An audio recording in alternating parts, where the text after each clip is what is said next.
റൊണാൾഡോയും മെസ്സിയും ഒരു ടീമിൽ കളിക്കുക ഫുട്ബോൾ ലോകത്തൊന്നാകെ അമ്പരിപ്പിക്കുന്ന കാഴ്ചയാവും അത്. അങ്ങനെയൊന്ന് എന്നെങ്കിലും സംഭവിക്കുമോ? ആ സ്വപ്നത്തിലേക്ക് വഴി തുറക്കുന്നു എന്ന അഭ്യൂഹങ്ങളാണ് ഇപ്പോൾ ഫുട്ബോൾ ലോകത്ത് പ്രചരിക്കുന്നത്. മെസ്സിയെയും റൊണാൾഡോയെയും ഒന്നിപ്പിക്കാൻ ഡേവിഡ് ബെക്കാമിന് സാധിക്കുമോ എന്നറിയാനുള്ള ആകാംക്ഷയിലാണ് ഫുട്ബോൾ ലോകം. നിലവിൽ അൽ നസറിനൊപ്പമുള്ള ക്രിസ്ത്യാനോ റൊണാൾഡോയുടെ കരാർ അവസാനിക്കാറായി. കരാർ പുതുക്കുന്നത് സംബന്ധിച്ച തീരുമാനങ്ങൾ ഇതുവരെ പുറത്തു വന്നിട്ടില്ല. റൊണാൾഡോ അൽ നസറിനൊപ്പം തന്നെ തുടർന്നേക്കുമെന്ന റിപ്പോർട്ടുകളാണ് ശക്തം. എന്നാൽ പരിമിത കാലത്തേക്കുള്ള ഡീലിലൂടെ ക്ലബ് വേൾഡ് കപ്പിന്റെ ഭാഗമാവാൻ ഇന്റർ മയാമിയിലേക്ക് റൊണാൾഡോയ്ക്ക് എത്താൻ സാധിക്കുമെന്നാണ് ടോക്ക് സ്പോർട്സ് റിപ്പോർട്ട് ചെയ്യുന്നത്. ക്ലബ് ലോകകപ്പിന്റെ ഭാഗമായി ജൂണിൽ സ്പെഷ്യൽ ട്രാൻസ്ഫർ വിൻഡോ തുറക്കും. ഇതിലൂടെ റൊണാൾഡോയ്ക്ക് യൂറോപ്പിലേക്ക് മടങ്ങി വരാനും അവസരമുണ്ട്. സ്പെഷ്യൽ ട്രാൻസ്ഫർ വിൻഡോയിലൂടെ ക്ലബ് ലോകകപ്പിന് മുൻപ് 2 കളിക്കാരെയാണ് ടീമുകൾക്ക് സൈൻ ചെയ്യാനാവുക. മെസ്സി ഇപ്പോൾ തന്നെ ഇന്റർ മയാമിയിലുണ്ട്. മെസ്സിയുടെ കൂടെ റൊണാൾഡോയെ കൂടി ഉൾപ്പെടുത്താനുള്ള സാധ്യത ഇവിടെ തെളിയുന്നുമുണ്ട്.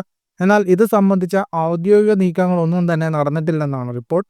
റൊണാൾഡോയെ എത്തിക്കാനുള്ള ഫണ്ട് ലഭ്യമാണെങ്കിൽ ഡേവിഡ് ബെക്കാമിന് ഇരുവരെയും ഒരുമിച്ച് കൊണ്ടുവരാൻ സാധിച്ചേക്കും. ഫുട്ബോൾ ലോകത്തെ കൂടുതൽ വാർത്തകൾക്കും വിശേഷങ്ങൾക്കുമായി പോഡ്കാസ്റ്റ് സബ്സ്ക്രൈബ് ചെയ്യുക.